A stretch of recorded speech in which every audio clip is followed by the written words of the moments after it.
Hey there. Subscribe to my channel. And also press this bell icon. आज আমরা second class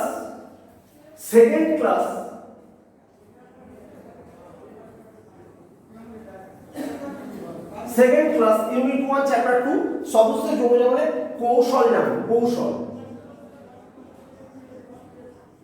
বা পদ্ধতি very interesting একটা way আমি জানি।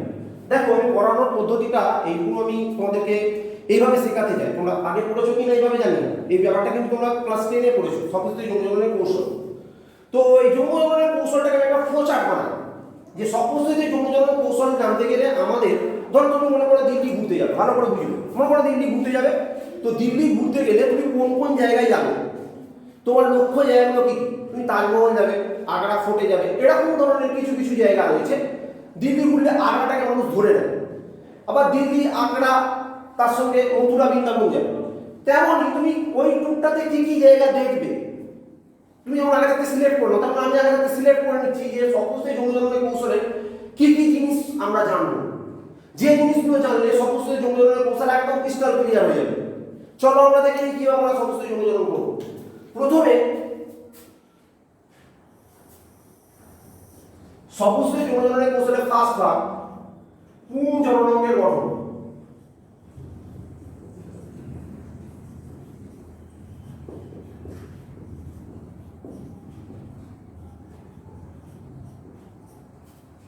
সেকেন্ড ভাগ পুংজননাঙ্গের পরিস্ফুটন।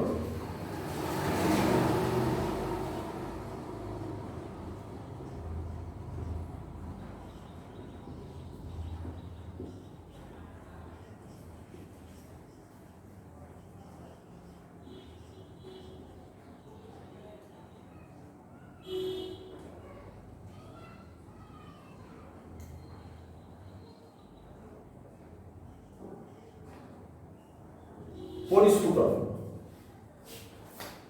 তৃতীয় ভাগ স্ত্রী জননাঙ্গের গঠন।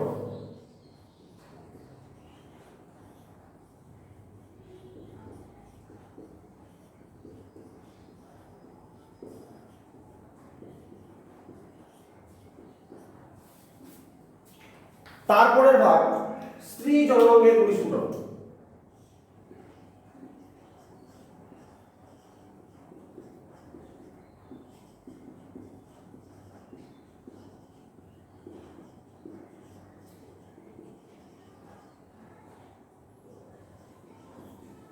তারপরে ভাগ পরাগযোগ বা পলিনেশন।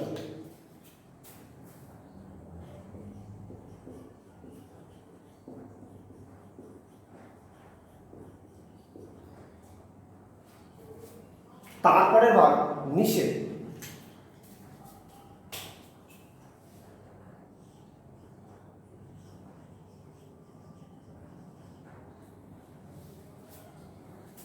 বা ফার্টিলাইজেশন। তাহলে আমাদের কি কি ম্যাটার করতে হবে? আমরা যদি এ বি সি ডি দিয়ে নাম্বারিং করি তাহলে দেখো আমরা এ বি সি ডি ই এবং এফ পর্যন্ত ডিসকাস করব। তো প্রথমে আমরা যে জায়গাটা ডিসকাস করবো সেটা হচ্ছে পুংজননাঙ্গের গঠন। তার আগে বলে রাখি এই সমস্ত পড়াটা শেষে আমরা দুটো কোশ্চেনে উপনীত হব, দুটো কোশ্চেনের অ্যান্সার বের করবো। সেটা হচ্ছে আমরা প্রত্যেকেই জানি সমস্ত যোগাযোগকে বলা হয় দ্বিনিষেধ।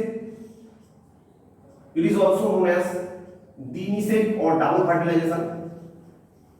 এটাকে দ্বিনিষেধ বলা হয়। এর কেন বলা হয় সেটা জানো। আজকে জেনে নাও it is also known as triple fusion.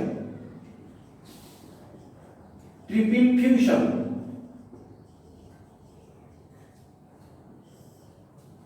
এইগুলো সব কোশ্চেনের কনক্লুশন করতে গিয়ে আমরা জেনে নেব। হ্যাঁ, তো এইগুলো তোলা রইল।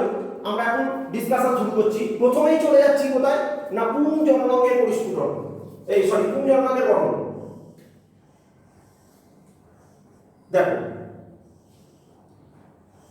ইট ইজ পুংজননাঙ্গ, নাম পুংকেশর, এটার নাম পুংদণ্ড, এটা পুংমুণ্ড বা পরাগন। পুংরের ভেতরে অসংখ্য কোষ আছে, নাম কি? প্রথমত ভেতরে যে কলা রয়েছে কলাটার নাম পুংরেণু ধারণকারী কলা, পুংরেণু ধারণকারী কলা,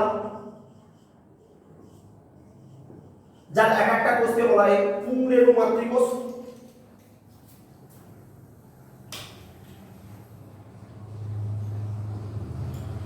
পুংরেণু মাতৃকোষ, that is diploid or twin। এই কোষ মায়োসিস করে। এই মায়োসিস পদ্ধতির নাম, যেহেতু কোষটা মায়োসিস করে স্পোর বা রেণু তৈরি করে, so it is sporic meiosis. Sporic, why it is called sporic meiosis? মুখস্থ নয়, because it can produce spore, পরাগ রেণু, রেণু বা স্পোর, পরাগ রেণু, পরাগ রেণু তৈরি করে, স্পোর তৈরি করে বলে it is called sporic meiosis. Two n ডিপ্লয়েডটা স্পোরিক মায়োসিস করে কি তৈরি করলো না, চারটে এন বা রেণু তৈরি করলো। Then we discuss the second point, পুংজননাঙ্গের পরিস্ফুটন। তাহলে পুংজননাঙ্গের পরিস্ফুটনে কোথা থেকে স্টার্ট করব না, এই পুংরেণু মাতৃকোষ থেকে স্টার্ট করব। পুংরেণু মাতৃকোষ, পুংরেণু মাতৃকোষ থেকে স্টার্ট করব। এখানে কি বলবো, পুংরেণু মাতৃকোষ,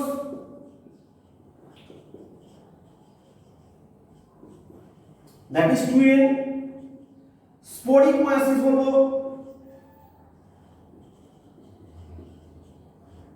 চারটে এন।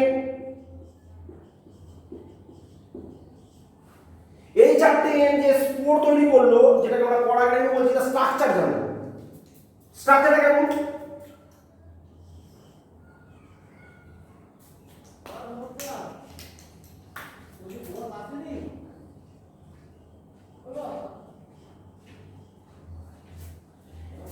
এই স্ট্রাকচারটার ভিতরে একটা নিউক্লিয়াস রয়েছে, সেটা হচ্ছে হ্যাপ্লয়েড নিউক্লিয়াস। বাইরে দুটো লেয়ার, একটা হচ্ছে এক্সাইন আর একটা হচ্ছে ইনটাইন।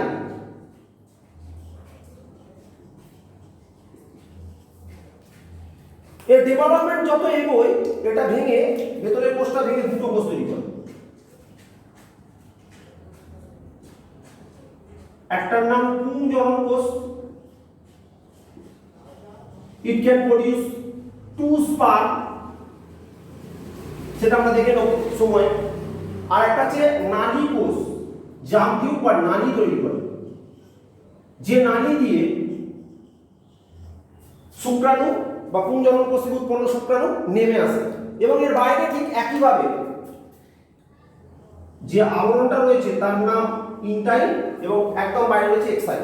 এখন আমরা এর পরেও জেনেছি যে এক্সাইন এর আবার দুটো লেয়ার আছে। এক্সাইনের দুটো স্তর, নিট এবং কম্পিটিটিভ এক্সামের জন্য এগুলো, হ্যাঁ এগুলো নিট এবং কম্পিটিটিভ এক্সামের জন্য শর্ট কোশ্চেন। কি এক্সাইন যেমন গুরুত্বপূর্ণ শর্ট কোশ্চেন, তেমন আরো দুটো শর্ট কোশ্চেন, যে সেক্সাইন এবং nexine. What is sexine and what is নেক্সাইন?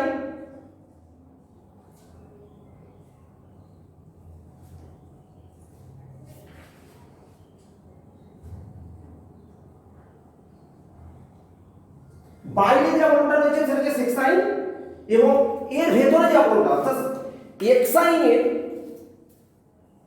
বহির আবরণকে বলা হচ্ছে কি, সেক্সাইন।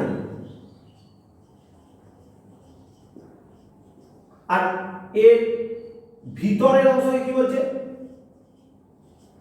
নেক্সাইন।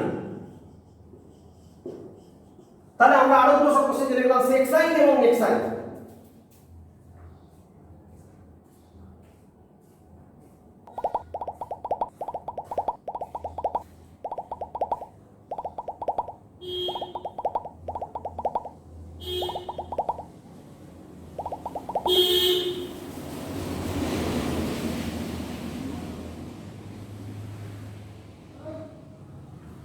এই ক্ষেত্রে তোমরা দুটো জিনিস মাথায় রাখবে, নেক্সাইন তৈরি হয় যে উপাদান দিয়ে সেই উপাদানগুলোর নাম হচ্ছে পেকটোসেলুলোজ, অর্থাৎ পেকটিন এবং সেলুলোজ দিয়ে।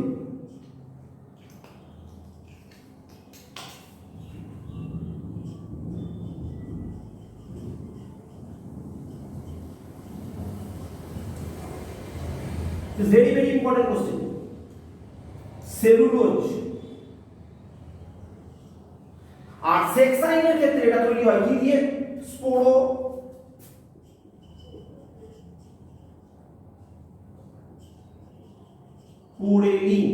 নামক উপাদান দিয়ে। এই স্পোরোপোরেলিন কি দিয়ে তৈরি? এই স্পোরোপোরেলিন তৈরি হচ্ছে দুটো উপাদান দিয়ে। সেটা কি?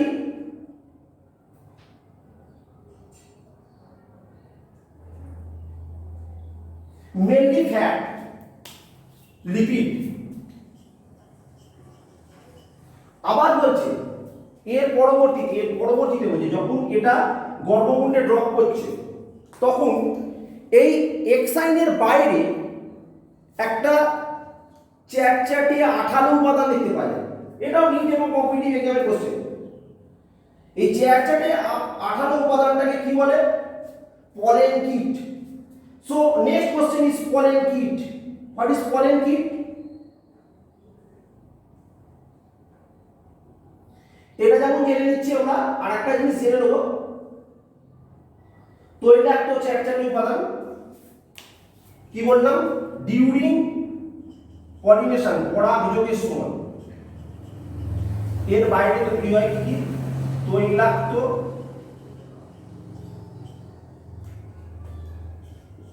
চ্যাটচ্যাটে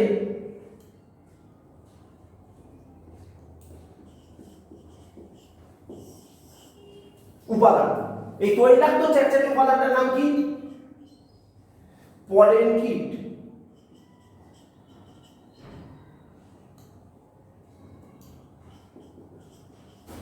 এই পলেন কিট বা পোলেন কিট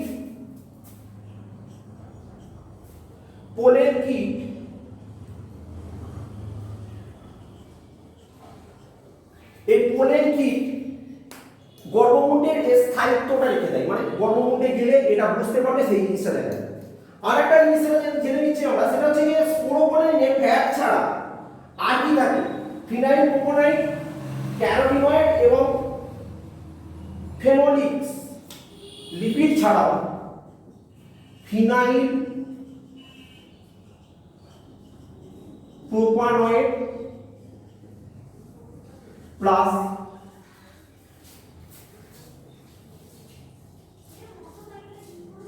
ক্যারোটিনয়েড এবং ফেনোলিক্স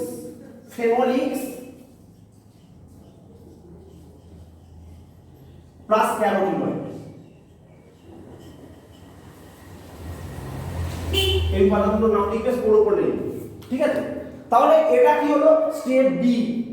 তাহলে স্টেপ বি থেকে কিন্তু নিট এবং কম্পিটিটিভ এর কোশ্চেনগুলো কি কি? এক্সাইন, ইনটাইন, সেক্সাইন, নেক্সাইন, স্পোরোপোরেলিন কি, নেক্সাইনের উপাদান কি, পোলেন কিট কি। একটা 1 2 3 4 5 6 7 7টা সব কোশ্চেন এখানে করি ভাবা যায়। দু রকমের কোর্স, 8টা সব কোশ্চেন। এরপরে স্টেপ সি কি? স্ত্রী জননাঙ্গের গঠন। চলো স্ত্রী জননাঙ্গের গঠন দেখি। কি স্ত্রী জননাঙ্গ কি দিয়ে তৈরি? না, স্ত্রী জননাঙ্গটা হচ্ছে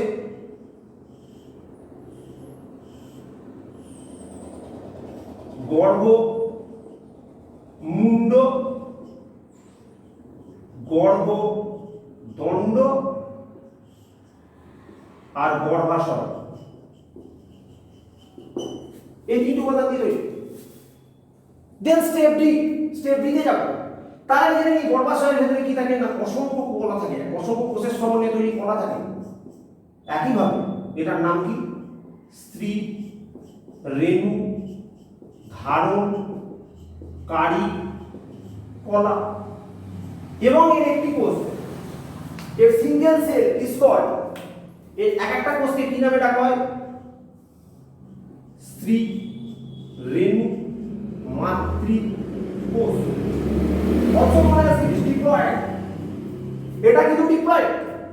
তাহলে এই ডিপ্লয়েড যে স্ত্রী রেণু মাতৃকোষ তার অ্যাক্টিভিটি দেখবো স্ত্রী জননাঙ্গের পরিস্ফুটনতা স্টেপ ডি তে। তাহলে আমরা স্টেপ সি তে কি দেখলাম? স্টেপ সি তে কি দেখলাম না দেখলাম যে একটা স্ত্রী জননাঙ্গ তার তিনটে প্রধান অংশ গর্ভমুণ্ড, গর্ভতুণ্ড এবং গর্ভাশয়। যে গর্ভাশয়ের মধ্যে থাকে স্ত্রী রেণু ধারণকারী কলা, যার একটি কোষকে বলা হয় স্ত্রী রেণু মাতৃকোষ বা ডিপ্লয়েড সেল। এই ডিপ্লয়েড সেলের বিশেষত্ব হচ্ছে সকল ডিপ্লয়েড সেল কিন্তু মায়োসিস করে না। এক্ষেত্রে যেমন সকলেই মায়োসিস করেছিল, এক্ষেত্রে মায়োসিস করবে একটি মাত্র কোষ। এরপর আমরা যখন দেখব ডেভেলপমেন্ট, স্ত্রী জননাঙ্গের যখন ডেভেলপমেন্ট করব তখন আমরা দেখে নেব কিভাবে এটা তৈরি হয়। কেমন? তো চলো আমরা দেখে নিই কিভাবে এটা তৈরি হয়।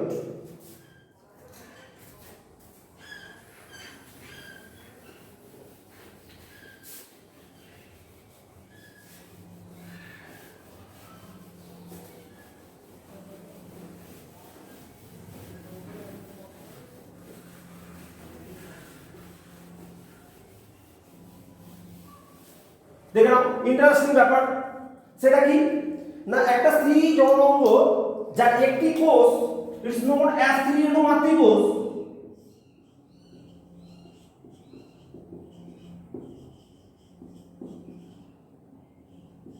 যে নাকি কেবল মায়োসিসে সক্ষম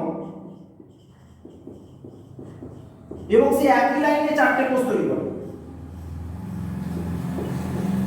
নাম লিনিয়ার টেট্রাড, লিনিয়ার টেট্রাড বা লাইনার টেট্রাড। লিনিয়ার টেট্রাড একই লাইনে তৈরি করে বলে নাম হচ্ছে লিনিয়ার টেট্রাড বা লাইনার টেট্রাড। এই লাইনার টেট্রাড বা লিনিয়ার টেট্রাড তার চারটে কোষের যে চারটে যে কোষ তৈরি করে তখন তিনটে নষ্ট হয়ে যায়। আর এটাকে তখন বলা হয় কার্যকরী স্ত্রী রেণু। কার্যকারী স্ত্রী রেণু মাতৃকোষ। কার্যকারী, এটা কার্য করছে, কার্যকারী স্ত্রী রেণু মাতৃকোষ। এই কার্যকারী স্ত্রী রেণু মাতৃকোষ থেকে যে একটি কোষ তৈরি হলে এর থেকে ডিম্বকের ডেভেলপমেন্ট হয়। ডিম্বক কিভাবে ডিম্বক তৈরি হচ্ছে সেটা আমরা এবার দেখব। এটাও কিন্তু এই স্টেপ দিয়ে কিভাবে ডিম্বক তৈরি হচ্ছে চলো দেখে নিই। ধরো মনে করো এটা একটা ফুলের গর্ভকেশর, তার ভিতরে একটি কোষ, এটা ডিম্বক। ঠিক, এটা হচ্ছে ডিম্বক। ডিম্বকের এই যে গর্ত বা গহ্বর এর নাম ডিম্বক রন্ধ্র। এবং যে জায়গায় ডিম্বকটা আটকে রয়েছে তার নাম ডিম্বক মূল বা চালাজা।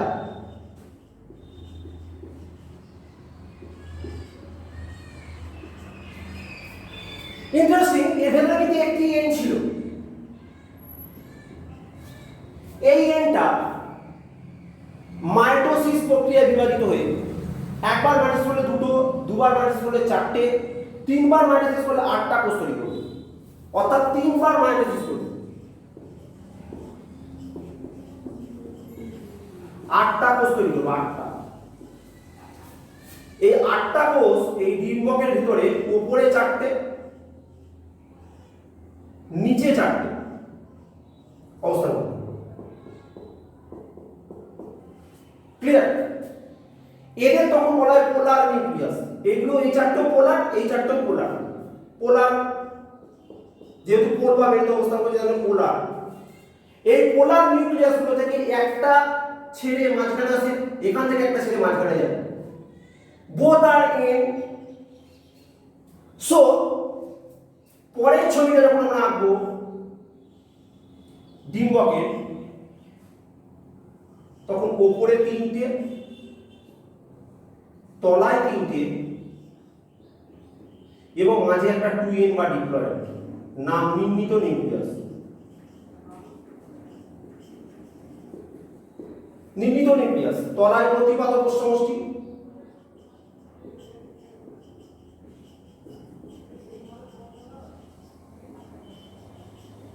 আর উপরের মাঝখানে যেটা রয়েছে সেটা হচ্ছে এক বা ডিম্বাণু।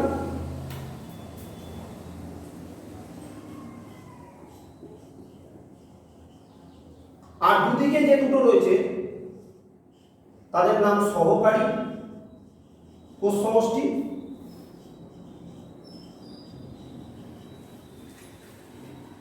বা ভেরি ভেরি ইম্পর্টেন্ট নাম সাইনার্জিস। সাইনার জিটস নিট এবং কম্পিটিটিভ এক্সামে সব কোশ্চেন সাইনার জিটস কি হলো। এই স্ট্রাকচারটা যখন আমি গ্রিন বক্সের ভেতরে ঢোকাবো তখন আমার সৃজনমূলকের পরিস্থিতিটা কমপ্লিট হয়ে গেছে বলবো। কাজে after completion of the development female sporogenous, তো ফিমেল স্পোরোজেনাসের যখন কমপ্লিট ডেভেলপমেন্ট হয়ে যাবে তখন আমরা এই ছবিটা পাবো। তারপরে শুরু করবো পরাগযোগ। তাহলে আমরা পরাগযোগ বা পলিনেশনে চলে যাই, স্টেপ ই। তাহলে পরাগযোগ কাকে বলে না, পরাগযোগ হলো কোনো একটা ফুলের পুংমুণ্ড থেকে উৎপন্ন পরাগরেণু সেই ফুলের গর্ভমুণ্ডে স্থানান্তরিত হচ্ছে বিভিন্ন বাহক দ্বারা, বা অন্য ফুলের গর্ভমুণ্ডে স্থানান্তরিত হচ্ছে, একই উদ্ভিদের মধ্যে হচ্ছে বা অন্য উদ্ভিদের মধ্যে হচ্ছে, তার উপর ডিপেন্ড করে আমরা পরাগযোগের একটা শ্রেণী বিভাগের পরের ক্লাস করব। পলিনেশন আমরা করবো। স্বপরাগযোগ কাকে বলে? স্বপরাগযোগের আবার দুটো ভাগ। ইতর পরাগযোগ কাকে বলে? দুটো আলাদা উদ্ভিদ হয়ে গেলে ইতর পরাগযোগ হয়ে গেলে। কিন্তু একই উদ্ভিদের দুটো ফুল হলে এবং একই উদ্ভিদের একটা ফুলের মধ্যে পুংকেশর গর্ভকেশর থাকলে তাদের মধ্যে হলে স্বনিষেক তার আবার দুটো ভাগ। বুঝতে পারছি তো? তাহলে স্বনিষেকের আবার দুটো ভাগ। এগুলো নিয়ে আমরা গভীর পড়াশোনা পরের দিন করবো, কিন্তু আজকে আমাদের মেনলি এই ক্লাসটাতে আমরা জেনে নিচ্ছি কি পলিনেশন বা পরাগযোগ কাকে বলে না, কোনো একটা ফুলের পুংকেশর এর পুংমুণ্ড থেকে বা পরাগধানী থেকে উৎপন্ন পরাগরেণু কি করছে, পোলেন কিট দ্বারা গর্ভমুণ্ডে আবদ্ধ হচ্ছে বাই এনি ক্যারিয়ার। সেটা পিঁপড়ে হতে পারে, সেটা মাকড়সা হতে পারে, সেটা শামুক হতে পারে, সেটা মানুষ হতে পারে, সেটা বোলতা হতে পারে, সেটা এনি আদার্স ক্যারিয়ার হতে পারে। হবে তার অনুযায়ী তার নাম আছে, সেই ক্লাসিফিকেশনটা নিট এবং কম্পিটিটিভ এক্সামের উদাহরণ সহ আমি পড়িয়ে দেবো। পরাগযোগ যদি পড়াবো, তো এই পরাগযোগ বা পলিনেশন হয়ে গেল step E. and the finally step A, it is fertilization or নিষেক। চলো আমরা ফার্টিলাইজেশন বা নিষেকের সময়টা কি হয় দেখি।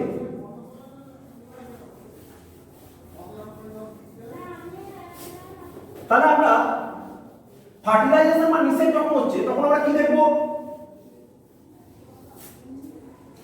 কিছু ঘটনা দেখব। নিষেকে কি ঘটে সেটা দেখব, খুব ইন্টারেস্টিং।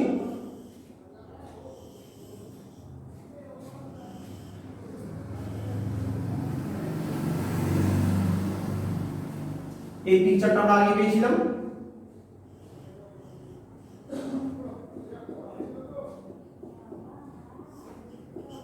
নির্মিত নিউক্লিয়াস, প্রতিপাদক সমষ্টি,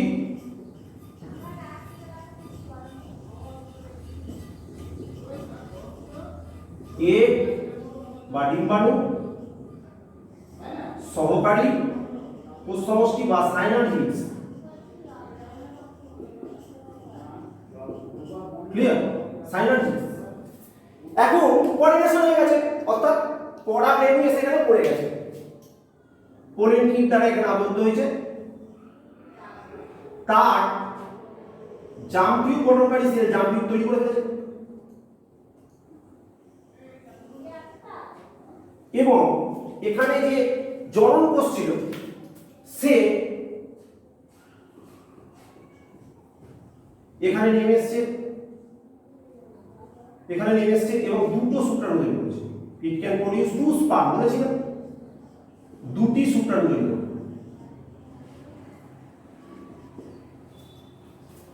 এইবার নিষেকের সময় এই জার্ম টিউবটা কোথায় গিয়ে প্রবেশ করছে তার উপর ডিপেন্ড করে তিনটে ভাগ হবে, A B C. when it entry through ডিম্বক রন্ধ্র তখন তাকে বলা হয় পোরোগ্যামি। তাহলে পোরোগ্যামি যখন লিখবো, পোরোগ্যামি আমি মুখস্থ পছন্দ করি না, বারবার বলি। এই পোরোগ্যামি যদি পোর মানে রন্ধ্র বা ছিদ্র, তাহলে ডিম্বক, পোরোগ্যামি হলো ডিম্বক রন্ধ্র। তাহলে ডিম্বক রন্ধ্র দিয়ে যখন এই সেটটা জামটি প্রবেশ করছে তখন সেটা পড়বে। স্টেপ বি, যখন এটা ডিম্বক ত্বককে ভেদ করছে তখন তাকে বলে মেসোগ্যামি। তাহলে মেসোগ্যামি মুখস্থ কিন্তু করবো না, বারবার বলছি, মেসোগ্যামি যেহেতু ডিম্বক ত্বক। আর যখন এই টিউবটা ডিম্বক মূল দিয়ে প্রবেশ করবে তখন সেটা চালাজা গ্যামি। আমি বলেছি না ডিম্বক মূলের ওর নাম চালাজা, সো ইট ইজ চালাজা গ্যামি।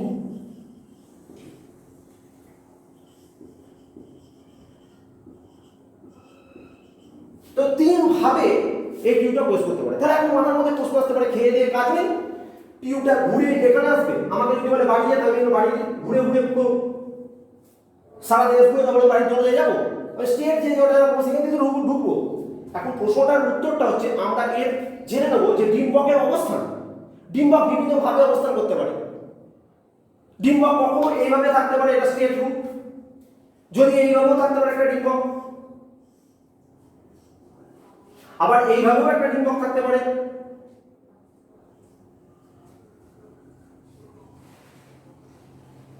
আবার এইভাবেও একটা ডিম্বক থাকতে পারে। এগুলো সবই গর্ভকেশরের মধ্যে, গর্ভাশয়ের মধ্যে রয়েছে, গর্ভাশয়ের মধ্যে রয়েছে। তাহলে এটা কি, এখানে ডিম্বক কাছে, এখানে ডিম্বক রন্ধ্রকে কাছে রয়েছে, এখানে হয়তো ডিম্বক মূলকে, যদি এরকম ভাবে থাকে ডিম্বক মূলকে কাছে পেল। তা যেখানে যাকে কাছে পাবে সেখানে সে প্রবেশ করবে। এর উপর ডিপেন্ড করে তিনটে ভাগ, পুরোগামী, মেসোগামী এবং চালাযামী। Now we discuss the fertilization, the procedure. আমার ফার্স্ট কোশ্চেনে অ্যান্সার, দিনিসেক ডাবল ফার্টিলাইজেশন কি? এই ডাবল ফার্টিলাইজেশন লেখা অনেকে রচনা মুখস্থ করে। এই গরুর রচনা আমি পড়াই না, আমি পড়ানোর প্রসেসটা একটু অন্য রাখি। দেখো ভালো করে দেখো, দিনিসেকের অ্যান্সারটা এইভাবে লিখবে। দিনিসেক কেন বলা হয়? এক নাম্বার স্টেপ, স্টেপ এ, ফার্স্ট পার্ট প্লাস এগ বা ডিম্বাণু। তাহলে প্রথম শুক্রাণু প্লাস ডিম্বাণু, এন এও এন কি তৈরি করলো? 2n zygote. Step B, second part plus নির্মিত নিউক্লিয়াস।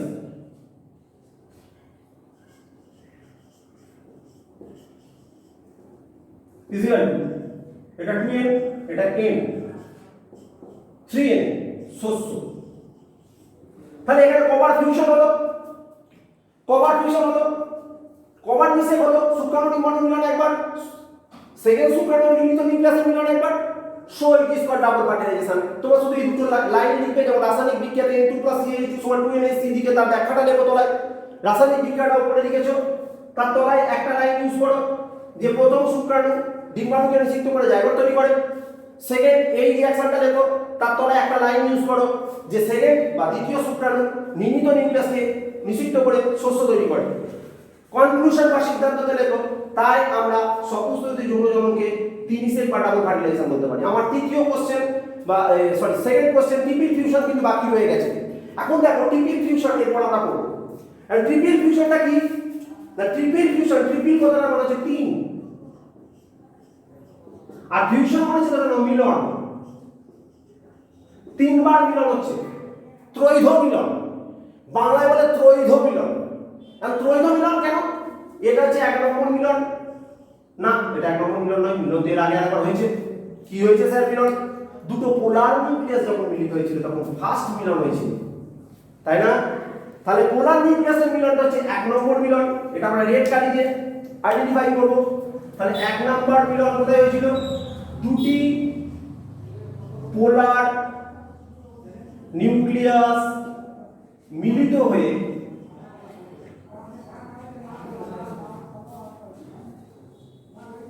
নির্মিত নিউক্লিয়াস তৈরি করেছিল। It is first fusion. এটা প্রথম মিলন, তারপরে দ্বিতীয় মিলন, প্রথম শুক্রাণু এবং এ, তারপর তৃতীয় মিলন, দ্বিতীয় শুক্রাণু এবং নির্মিত নিউক্লিয়াসের মিলন। So it is called triple fusion. So কোনো মুখস্থ প্রয়োজন নেই। ট্রিপল ফিশনের ক্ষেত্রে তিনটে কথা বলবে। প্রথম পোলার নিউক্লিয়াসের মিলনে নিউক্লিত তৈরি করেছিল, দ্বিতীয় সেকেন্ড স্পার্ম এগের সঙ্গে মিলিত হয়ে জাইগোট তৈরি করেছিল, এবং তৃতীয় প্রথম স্পার্ম এবং এগ নিয়ে জাইগোট, এবং তৃতীয়তে হচ্ছে সেকেন্ড স্পার্ম এবং নিউক্লিত নিউক্লিয়াস নিয়ে শস্য। কনক্লুশন, প্রতি ক্ষেত্রে সিদ্ধান্ত লিখবে। তাই আমরা এটা কি বলি, ট্রিপল ফিউশন বলতে পারি। ক্লিয়ার? এই যে আমরা পড়াশোনাটা করলাম, ভালো করে বুঝবে। এই পড়াশোনাটা এটা বিশাল ভাস্ট পড়াশোনা করলাম আমরা। ধরে নাও মোটামুটি প্রায় মোর অর লেস প্লাস 30 মিনিটের একটা ক্লাস করে ফেলেছি। তো এই 30 মিনিটের ক্লাসটায় আমরা যদি জিস্ট করি, ভালো করে বুঝবে, যদি আমরা একটা জিস্ট বা নির্যাস বের করি, সেই নির্যাসটা কি হবে? চলো আমরা দেখি নির্যাসটা কিভাবে এই নির্যাস বের করব।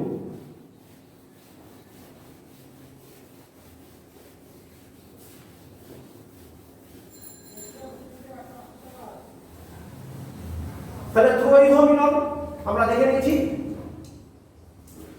এখন আমরা নির্যাস বের করবো। নির্যাসটা কেমন? খুব ইন্টারেস্টিং। দেখো, পড়ার 3 মার্কসে এটা আসছে, 3 মার্কস, 3 নম্বরে এই কোশ্চেনটা আসবে। তো এত তো লেখা যায় নাকি? এত লিখে 3 নম্বর হয় না, 5 নম্বর দিলে এটা দেয় কোশ্চেন। 3 নম্বর দিলে কি করে করবে? তার জন্য আমরা এই অ্যান্সারটাকে মডিফিকেশন করেছি। কি সুন্দরভাবে করেছি দেখো। প্রথম হচ্ছে পুং, এইভাবে লিখো, পুং জনন অঙ্গের গঠন। ঠিক একইভাবে যারা করেছিলাম এটা অন্যরকম করছিলাম। তারপর লিখবে পুং জনন অঙ্গের পরিস্ফুটন।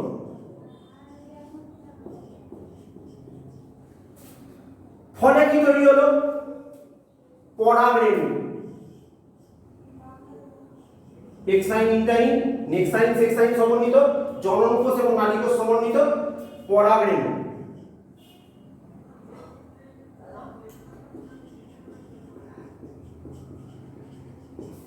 ঠিক একইভাবে এর পাশে আমরা দেখব স্ত্রী যৌনাঙ্গের গঠন।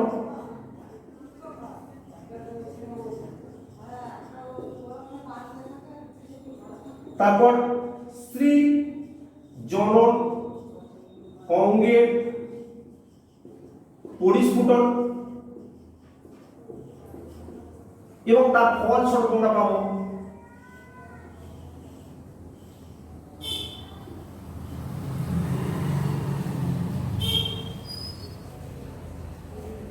egg synagids নির্মিত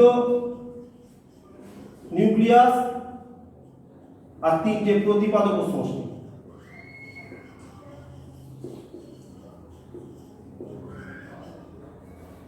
এরপর কি হবে? পরাগযোগ।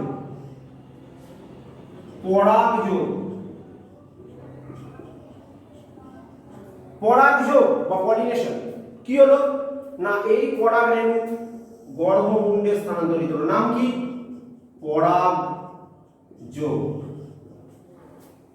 তারপরে কি হবে? নিষেক।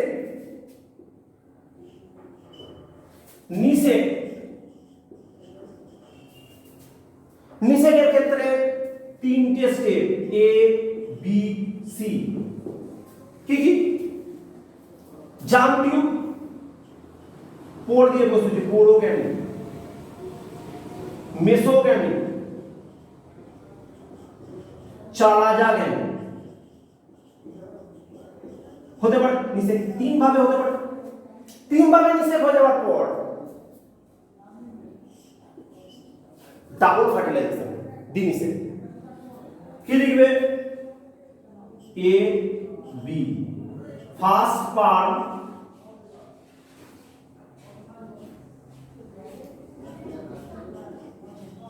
in plus A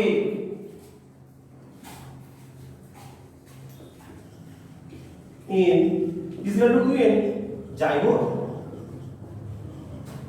Second sperm B plus নির্মিত nucleus is equal to 3n also. So it is called double fertilization. Clear? তাহলে আমরা দেখো 3 নাম্বার এলে আমরা একটা পুঞ্জবর্গের গঠন এঁকে দেবো। এখানে লেভেলিং করে দেবো সুন্দরভাবে, পুংদণ্ড, পুংমুণ্ড, ঠিক আছে? এখানেও একটা সুন্দর করে ছবি এঁকে দেবো, বলে দেবো গর্ভমুণ্ড, গর্ভদণ্ড, গর্ভাশয়। কি হয়ে গেল? সমস্ত যৌন জননের কৌশল হয়ে গেল। 3 নম্বরে এটা লিখলে ফুল মার্কস পাবে। ছবি এঁকে যাবো, প্রতি পদক্ষেপে ছবি এঁকেছি, ছবি এঁকে বুঝিয়ে টোটাল জিনিসটা কমপ্লিট করে দিলাম। কেমন? চলো।